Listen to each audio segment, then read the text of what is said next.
Hello বন্ধুরা, কেমন আছো তোমরা সবাই? আশা করি সবাই খুব ভালো আছো। আমরাও ভীষণ ভালো আছি। আরও একটি ভিডিওর সাথে তোমাদের সবাইকে স্বাগত জানাচ্ছি। আর যেটা হচ্ছে আগের পার্টের সেকেন্ড পার্ট। প্রথম যেখান থেকে শেষ করেছি ভিডিওটা, আরেক দিনের আগের ভিডিওটা যেখান থেকে শেষ করেছি তার ঠিক পরের থেকে এই ভিডিওটা শুরু করলাম। কারণ অনেকটা বড় হয়ে যাবে যদি পুরোটা দিতে যাই। কেন একদিনে তো আমরা অনেকটা ঘুরেছি, প্রচুর ঘুরেছি একদিনে। একটা ব্লগ সেটা প্রচুর বড় হয়ে যাবে, 1-1.5 ঘন্টাও শেষ হবে না। বুঝতে পেরেছো? সেই কারণে পাট করে দিচ্ছি, কেননা এত বড় ভিডিও তো কেউ দেখার মতো সময় কেউ দিতে পারবে না, তাই না? তার জন্যই ছোট ছোট করে দিচ্ছি। যাই হোক, নিধিবনের এখনও নিধিবন শেষ করে আমরা আগের ভিডিওটা শেষ করেছিলাম নিধিবনের শেষ করে, তারপরে নিধিবন ছাড়িয়ে আসলে দেখো এখানটাতে সবাই মিলে একটু জাস্ট দাঁড়িয়েছিলাম। তারপরে ওই সবাই দেখলাম নাচা গানা করছিল, সেখানেও একটু দাঁড়িয়ে অনেকক্ষণ গল্প করছিলাম। তারপরে ঠিক একটুখানি পরেই আমরা বেরিয়ে পড়েছিলাম সেইখানে যেখানে নাকি শ্রীকৃষ্ণ যেই কদম গাছে বসে বসে থাকতো। আর সেই যমুনা ছিল, যে যমুনাতে সব রাধিকারা স্নান করতো, সেই যমুনার পাড়েই আমরা যাব এখন।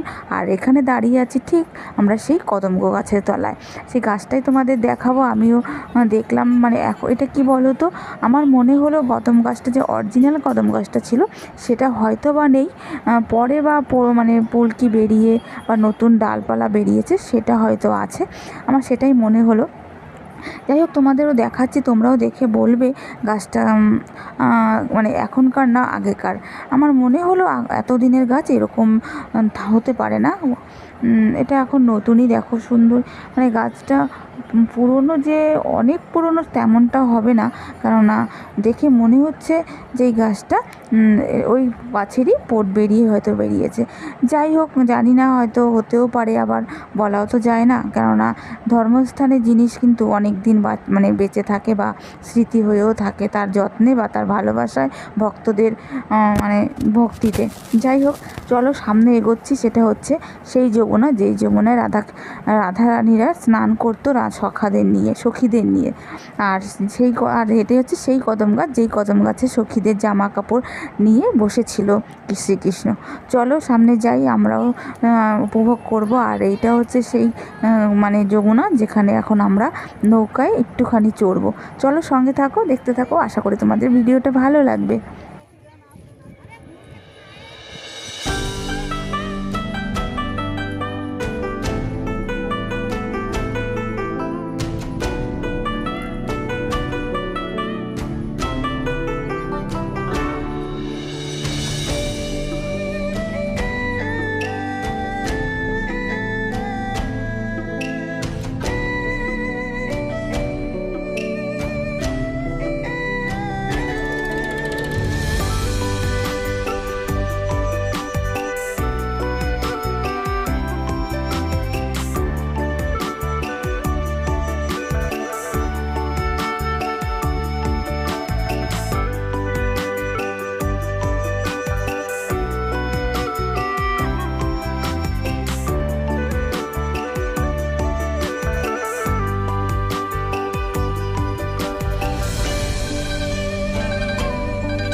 কি মন দিয়ে দেখলে তো, কি সুন্দর না? জলটা কত সুন্দর, একাই একাই যেন থই থই করছে, কি ভালো লাগছে। আর যতই আমরা এমনি নৌকো চড়ি না কেন, আর এরকম সাজানো গোছানো নৌকোতে চড়তে কিন্তু ভীষণ ভালো লাগলো। আর কি সুন্দর না চারিদিকটা, কত স্নিগ্ধ, কত শান্ত, সবাই আপন মনে ঘুরে বেড়াচ্ছে। যতই আমরা নৌকোয় চড়ি না কেন, এই নৌকো চড়াটা কিন্তু একটু অন্যরকমই লাগলো। যাই হোক, আমাদের নৌকো চড়াটা হয়ে গেছে, আমরা এখন নেমে এসেছি। এবার চলে এসেছি এই একটা মন্দিরে। দেখো, মন্দিরের সামনেই আছে সেই শ্রীকৃষ্ণ এক আঙুল দিয়ে যে পর্বত তুলেছিল, সেই দৃশ্যটাই এখানে তুলে ধরেছে। মানে এখানে যদিও সেই মন্দিরটা না, সেখানেও যাব আমরা, যেখানে অরিজিনালি যেই মন্দির উনি আঙুল দিয়ে তুলেছিল সেই মন্দিরেও যাব। আর এখানে দেখো, এই মন্দিরটার ভেতরে যখন প্রবেশ করলাম না, একটা অসাধারণ ফিলিংস আসলো, এত ভালো লাগছিল কি বলবো তোমাদের, তোমরাও দেখলে বুঝতে পারবে যে কি সুন্দর লাগছে। এটা হচ্ছে সেই মানে আমরা এটাকে দেখে আমরা মানে ব্যাখ্যা করলাম যে আমরা যখন আমাদের কল্যাণী ITR মোড়ের প্যান্ডেল দেখতে গিয়েছিলাম এবছরে, সেই কাচের তৈরি যে প্যান্ডেল তৈরি করেছিল, ঠিক সেই রকমই সেম টু সেম একদম এত সুন্দর লাগছিল মানে মন্দিরের ভেতরটা। দেখো, আর যেগুলো দেখছো কারুকার্য, সবটাই একদম কাচের তৈরি, কোনো কিছু মার্বেল টার্বেল কিচ্ছু নেই। দেখতে পেয়েছো এই খাম্বাটা তোমাদের দেখালাম যে পিলারটা রয়েছে, দেখো কি সুন্দর কাচের নানান রকম রঙিন কাজ দিয়ে তৈরি। মনে হচ্ছে যেন এখানেই বসে থাকি, কিন্তু কি করব বলো, আমাদের তো পেছনে সব সময় যেন একটা তারা লেগেই আছে। মানে একটু স্বস্তিতে কোনো জায়গায় একটু দাঁড়ানোর উপায় নেই, মানে যেখানেই যাচ্ছি সেখানে একটা তারার মধ্যে রয়েছি। যাই হোক, সবাই এক এক করে ভেতরে ঢুকে তারপর একটু ছবি তুললাম।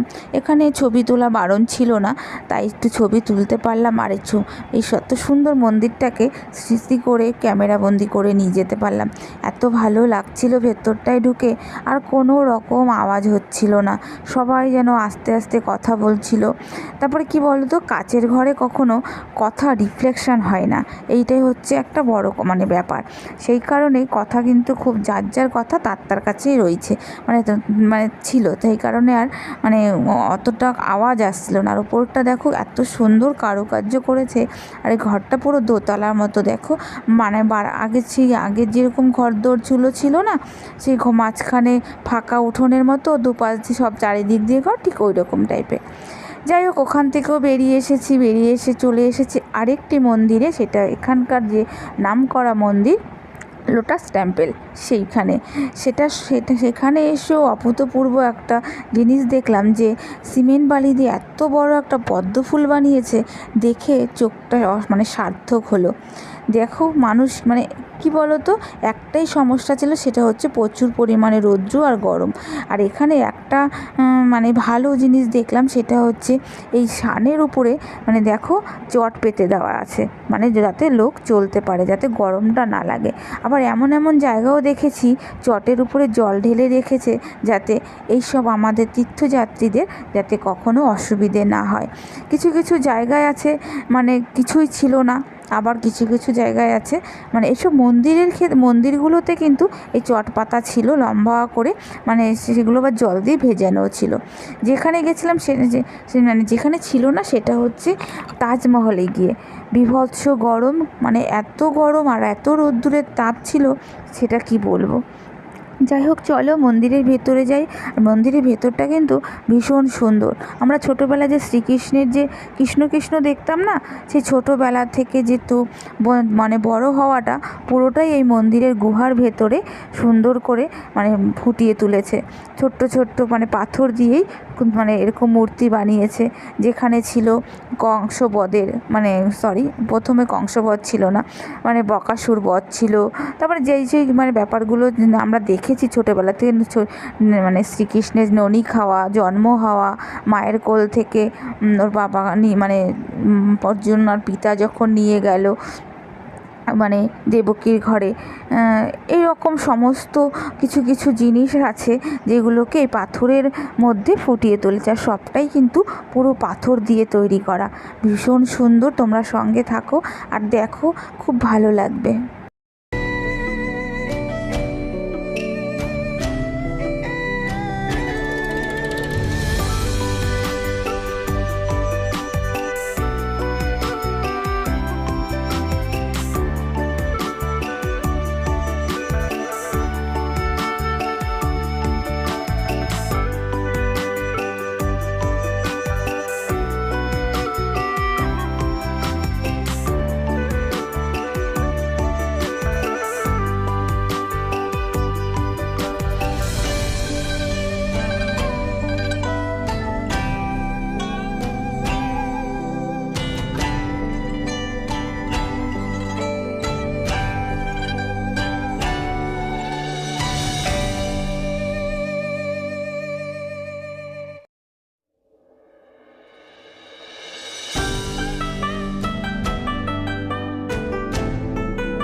ঘুরে ঘুরে যখন সবটা দেখছিলাম তখন মনে হচ্ছিল সে ছোট্টবেলায় যখন আমরা কৃষ্ণ কৃষ্ণ দেখতাম ঠিক ওইরকমটাই মনে হচ্ছিল।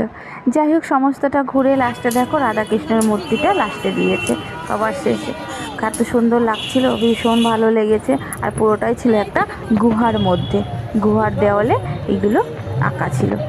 যাই হোক সেখান থেকে চলে এসেছি আরেকটি মন্দিরের পাশেই, মানে সবগুলো মন্দিরে ঠিক পাশে পাশেই, মানে ওই মন্দিরটার বাইরেই এই হচ্ছে লোটাস টেম্পল। মানে যখন লোটাস টেম্পলটা হচ্ছে মানে ওই মন্দিরটা ছিল গুহার মধ্যে, আর এটা হচ্ছে বাইরে, মানে এটা হচ্ছে মানে রাস্তার পাশেই, আর ওটা হচ্ছে একটু ভেতরে গুহার মধ্যে করে তৈরি করেছে। যাই হোক এই মন্দিরটাও খুব সুন্দর ছিল, কিন্তু এই মন্দিরে আবার ক্যামেরা অ্যালাউ ছিল না ভেতরে, সেই কারণে বন্ধ করতে বাধ্য হয়েছি। আর বাইরেটা কিন্তু করা যাচ্ছে, তাই বাইরেটা একটুখানি ক্যামেরা করে নিলাম, কিন্তু বাইরেটা খুব একটা বোঝা যাচ্ছিল না। যেটা বাইরে মানে একদম রাস্তার থেকে যখন করেছিলাম ভিডিওটা তখন ভালো বোঝা যাচ্ছিলো, কিন্তু সামনের থেকে অতটা ভালো বোঝা যাচ্ছে না, যেটা একটা পদ্ম ফুল। যাই হোক বাইরের থেকে ভালো বোঝা যাচ্ছিলো তখন দেখিয়েছি তোমাদের। আর ওই দেখো মাথার উপরে একটা পতাকা সবসময় উড়ে বেড়াচ্ছে, আর সবসময় দেখবে একদম সবার মাথার মানে শেষে অনেক উপরে সবসময় একটা হাওয়া চলে, তাই না? যাই হোক আমাদের এই মন্দিরের ভেতরে ঘুরে ঘুরে দেখো বাইরে বেরিয়ে এসেছি। এবার যেতে যেতে দেখো ওই দূরে একটা মূর্তি দেখা যাচ্ছে, দেখতে পেয়েছো? সন্তোষী মায়ের মূর্তি। এত বড় একটা মূর্তি, না দেখে তোমরা বিশ্বাস করতে পারবে না যে মূর্তিটা যে কত বড় বানিয়েছে। এখান থেকে দূরের থেকেই এত বড় লাগছে, আর সামনে যখন যাব সে না কত বড়ই হবে।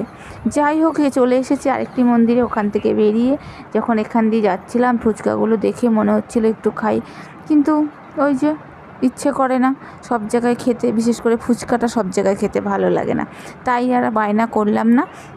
আর দুপুরবেলা কিন্তু পেটের মধ্যে একটু খিদে পাচ্ছিল, কিন্তু কিছু করার নেই, কেন আগে আমাদের মানে এই মন্দিরগুলো একটু দেখার মানে দেখে যে আমাদের শেষ করতে হবে সময়ের মধ্যে, এটা আমাদের একটা টার্গেট, এটা হচ্ছে ব্যাপার। যাই হোক সেই মন্দিরে ঢুকছি, আর এই মন্দিরে ঢুকতে ঢুকতে হয়ে গেছি পুরো একা। মানে ছেলে আর ছেলের পাপাকে আর ঢুকতে দিল না, কেননা ওদের ব্যাগের মধ্যে ছিল হচ্ছে মানে ওর পাপার ব্যাগে যেন কী ছিল, সেই কারণে ব্যাগটাই মনে হয় অ্যালাউ ছিল না, বিনা ব্যাগ ছাড়াই যেতে হবে, কোনো ব্যাগ নেওয়া যাবে না, অ্যালাউ ছিল না, সেই কারণে ব্যাগ রয়েছে ও পাপার কাছে, সেই জন্য ছেলেও গেল না। এবার আমরা যখন চলে এসেছি তারপরে ছেলে ওদেরকে বললাম যে তোমরা তাহলে যাও এখন, ওরা বললো না এখন আর যাবো না, তাই ওরা যেতে পারলো না, খুব খারাপ লাগলো। তো যাই হোক মন্দিরের ভেতরে যে আমার এর ভেতরে যে ভিডিও করতে দিয়েছে এটাই অনেক, কেননা তাহলে ওদেরকে দেখাতে পারবো এই আর কি, কেননা ওরা তার ভিতরে ঢুকে দেখতে পারলো না। ভেতরটা কিন্তু খুবই সুন্দর ছিল। তারপরে দেখে বেরিয়ে গেলাম, কিন্তু হঠাৎই চোখ পড়লো একটা গুহার ভেতরে সব মানুষ ঢুকছে। কী ব্যাপার, এই ভেতরে কেন ঢুকছে? ও মা, গিয়ে দেখি আমি তো একদম অবাক হয়ে গেছি যে এর ভেতরেও এটা ছিল, আমি তো বাইরে বেরিয়েই যাচ্ছিলাম। যাই হোক গুহার ভিতরে ঢোকার আগে তোমাদের মূর্তিটা আগে একটু দেখাই। দেখো মূর্তিটা কত বড়, কি করে মানে বোঝা যাচ্ছে না, কিন্তু আমি যখন নিজের চোখে দেখছিলাম তখন মনে হচ্ছিল যে কত না বড়। এখান থেকেও প্রায় 100 হাত দূরে, তারপরেও এতটা বড় লাগছে। যাই হোক মূর্তিটা দেখে ভীষণ ভালো লাগলো। আর কিন্তু সন্তোষী মায়ের গান বাজছিল এখানে, সেই কারণেই তোমাদের এখানে মানে আওয়াজটা দিতে পারলাম না। এখানে অনেক সুন্দর সুন্দর মানে মানুষের কথা হচ্ছিল, ঠাকুরের কথা হচ্ছিল, পাশে সবাই মানে বাইরের থেকে যারা এসেছে তারা তো সন্তোষী মায়ের অনেক ভক্ত আছে, তারাই অনেক কথা বলছিল। যাই হোক ওখান থেকে নেমে এসে দেখো কত মানুষ, এটা মানে একটা পাহাড়ের গুহার মাঝখানে এই যে মানে এইটা করা হয়েছে, সমস্ত মানে ঠাকুরের একটা মূর্তি বানানো হয়েছে, তারপরে জলস্রোত বানানো হয়েছে। দেখো কি সুন্দর সুন্দর সিনারি করা হয়েছে, ভীষণ ভালো, মানে ভেতরটা দেখে মানে যেন চোখ জুড়িয়ে যায়, এতটা সুন্দর ছিল ভেতরটা। তারপরে কি বললাম যে চলেই যাচ্ছিলাম, বাইরেটা পুরো চারিদিকটা দেখে চলে যাচ্ছিলাম জানো তো। তারপরে হঠাৎই দেখো ও মা, দেখো এখান থেকেও ভালো বেশ দেখা যাচ্ছে, ঠিক এটার ওপরেই হচ্ছে সন্তোষী মায়ের মূর্তিটা বানিয়েছে, ভীষণ সুন্দর। যাই হোক এখানে সব দেখা হয়ে গিয়ে দেখো বেরিয়ে যাচ্ছিলাম। তারপরে না সাইডে দেখো মানে সাইড দিয়ে মানুষ সবাই গুহার ভিতরে ঢুকছে। এবার আমি তো বুঝতে পারছি না যে ভেতরে কী। তারপরে আমার ননদ মা সবাই বলছে চল ভেতরে গিয়ে দেখি কী আছে। ও মা, ভিতরে গিয়ে দেখি কী সুন্দর মন্দির, ঠাকুরের সেখানে ঠাকুরের নাম হচ্ছে, সবাই মানে কৃষ্ণ নাম করছে। কি ভালো যে লাগছিল ভেতরটা, কি বলবো তোমাদের।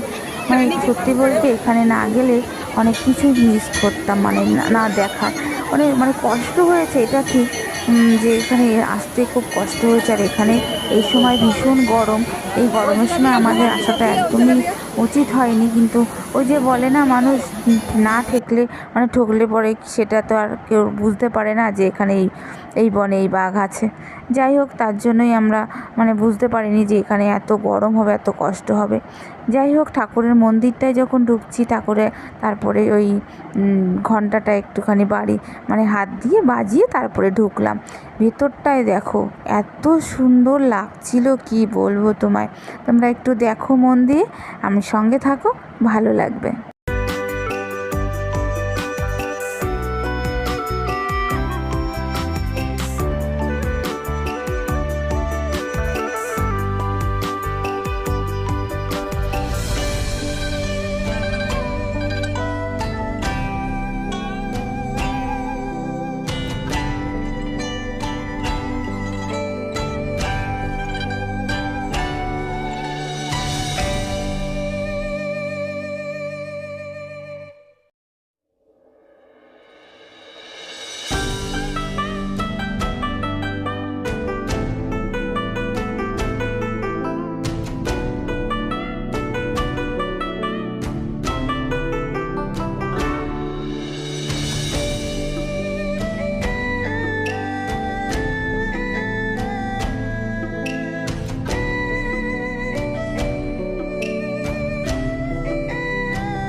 কি মুখে যেটা বলেছিলাম তার থেকেও তো বেশি সুন্দর, তাই না?